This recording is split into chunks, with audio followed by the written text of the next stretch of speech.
여러분, 인생을 살면서 장남이라는 두 글자보다 더 무거운 말이 또 있을까요? 우리 세대에게 장남은 단순히 첫째 아들이 아니었습니다. 부모님께는 집안의 기둥이었고 동생들에게는 하늘 같은 형이었으며 가문의 이름을 지켜야 할 사람이라는 기대를 늘 어깨에 짊어지고 살아야 했습니다. 칭찬처럼 들리지만 사실은 평생 내려놓기 어려운 책임이기도 했지요. 오늘 이야기의 주인공 역시 그런 무게 속에서 살았던 사람입니다.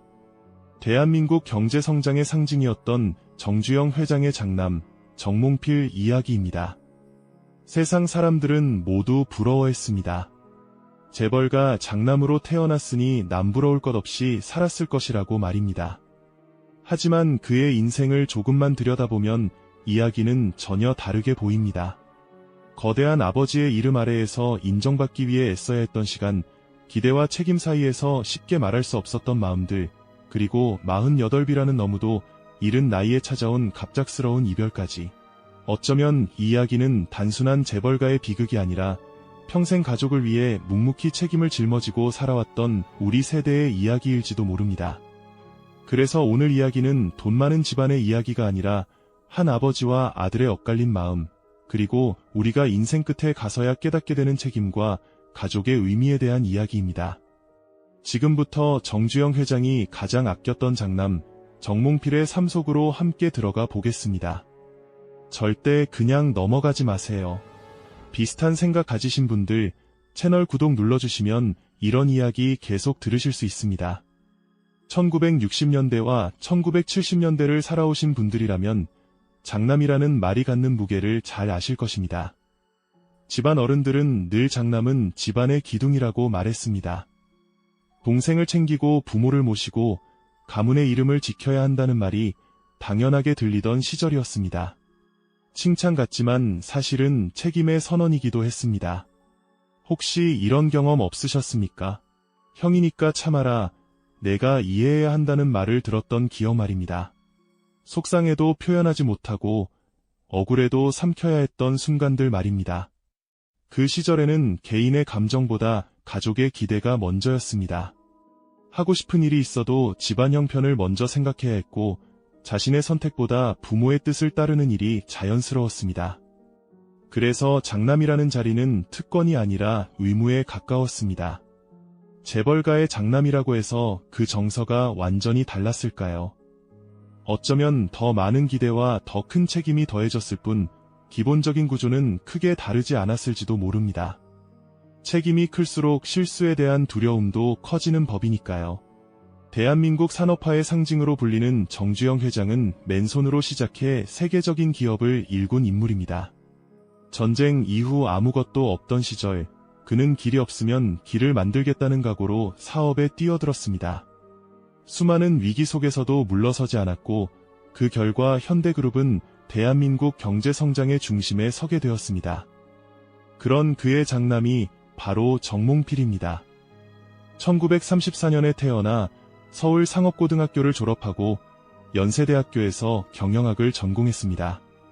당시로서는 매우 체계적인 교육을 받은 인재였습니다.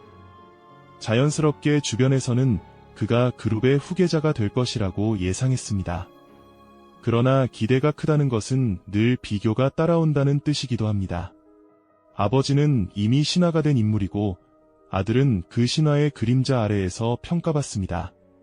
여러분이라면 어떠시겠습니까? 아버지가 이미 전설이 된 상황에서 그 뒤를 잇는다는 것은 자랑스러움과 동시에 두려움이 함께하지 않았을까요?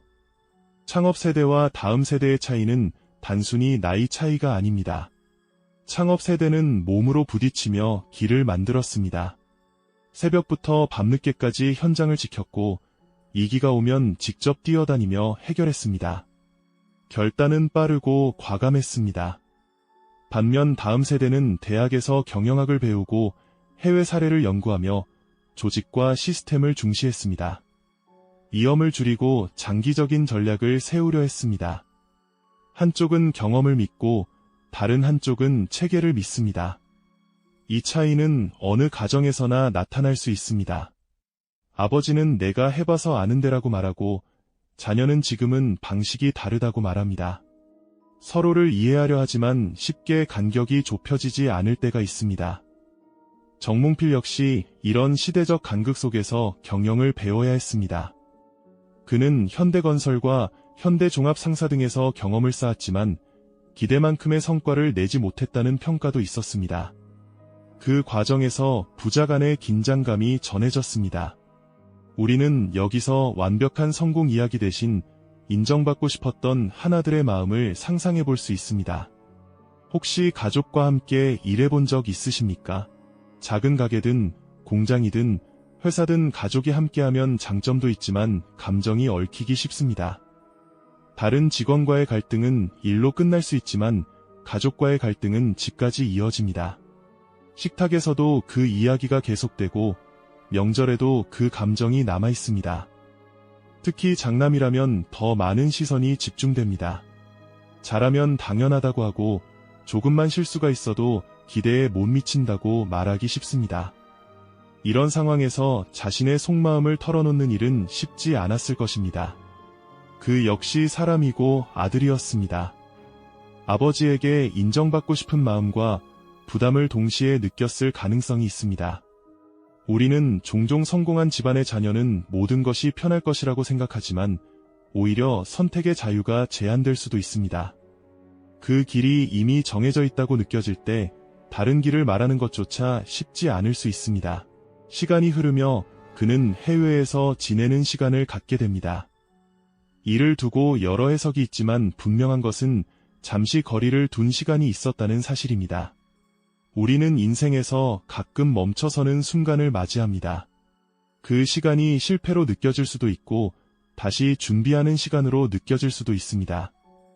이후 그는 현대가 인수한 철강 회사를 맡게 됩니다. 1980년대 초반 철강 산업은 국가 경제에서 매우 중요한 위치에 있었습니다. 자동차와 건설 산업의 성장과 함께 철강 수요도 늘어나던 시기였습니다. 이 자리는 단순한 계열사 대표가 아니라 그룹의 핵심 전략과 연결된 자리였습니다. 그는 이 기회를 통해 다시 한번 자신의 역할을 다하려 했던 것으로 전해집니다. 인생은 늘 계획대로만 흘러가지는 않지만 사람은 주어진 자리에서 최선을 다하려 했습니다. 그 또한 그런 마음이었을지 모릅니다.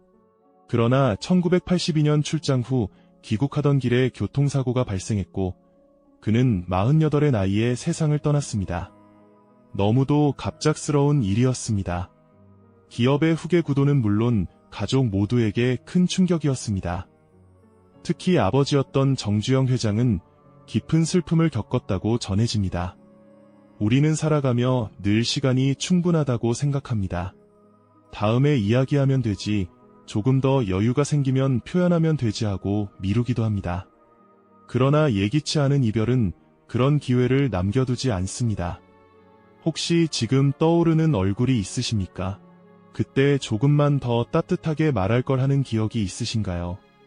이야기가 단순한 기업사의 한 장면이 아니라 가슴으로 다가오는 이유는 우리 역시 비슷한 감정을 겪어보았기 때문일 것입니다. 그 이후 세월이 흐르며 현대그룹은 여러 변화를 겪습니다. 2000년대에 들어 형제들 사이의 경영권 갈등이 알려졌고 결국 그룹은 여러 기업으로 나뉘게 됩니다. 현대자동차 그룹, HD현대, 현대백화점 그룹 등 각기 다른 방향으로 성장하게 됩니다. 한때 하나였던 조직이 여러 갈래로 나뉜 것입니다. 만약 장남이 살아있었다면 결과가 달라졌을지에 대해서는 누구도 확신할 수 없습니다. 다만 한 사람의 존재가 조직 안에서 균형 역할을 할 수도 있었다는 가능성은 생각해 볼 수 있습니다. 기업은 숫자로 운영되지만 결국 사람의 판단과 관계 속에서 방향이 정해집니다. 그래서 한 사람의 빈자리는 생각보다 크게 남습니다. 대한민국은 전쟁 이후 세계가 놀랄 만큼 빠른 경제 성장을 이루었습니다. 그 중심에는 창업 세대의 결단과 땀이 있었습니다. 그러나 그 성공 뒤에는 가족의 희생과 침묵도 함께 있었습니다. 밤늦게까지 일하느라 아이와 함께한 시간이 적었던 아버지들, 집안을 지키며 버텨낸 어머니들, 그리고 그 속에서 자란 자녀들. 우리는 모두 그 역사 안에 있습니다. 그래서 오늘 이야기가 남의 이야기처럼 느껴지지 않는지도 모릅니다. 우리는 자녀에게 무엇을 남기고 싶으십니까? 재산일까요? 자리일까요? 아니면 함께 보낸 시간과 따뜻한 기억일까요? 시간이 흐른 뒤에 가장 오래 남는 것은 어쩌면 숫자가 아니라 기억일지도 모릅니다. 마지막으로 오늘 이야기를 다시 정리해 보겠습니다. 정몽필은 현대 창업주의 장남으로 태어나 큰 기대 속에서 성장했고 여러 계열사를 거치며 경영 경험을 쌓았습니다. 세대 간의 방식 차이와 높은 기대 속에서 쉽지 않은 시간을 보냈고 1982년 사고로 생을 마감했습니다. 그의 부재는 가족과 기업 구조의 변화를 가져왔습니다. 이 이야기는 화려한 성공의 기록이 아니라 책임의 무게와 관계의 소중함을 돌아보게 하는 이야기입니다. 우리가 오늘 기억해야 할 것은 재벌가의 규모가 아니라 그 안에 있었던 한 아들과 한 아버지의 마음입니다. 그리고 지금 우리 곁에 있는 가족에게 조금 더 자주 안부를 묻고 고맙다고 말하고 수고했다고 이야기하는 것, 그것이 어쩌면 거창하지 않지만 가장 확실하게 남는 유산일지도 모릅니다.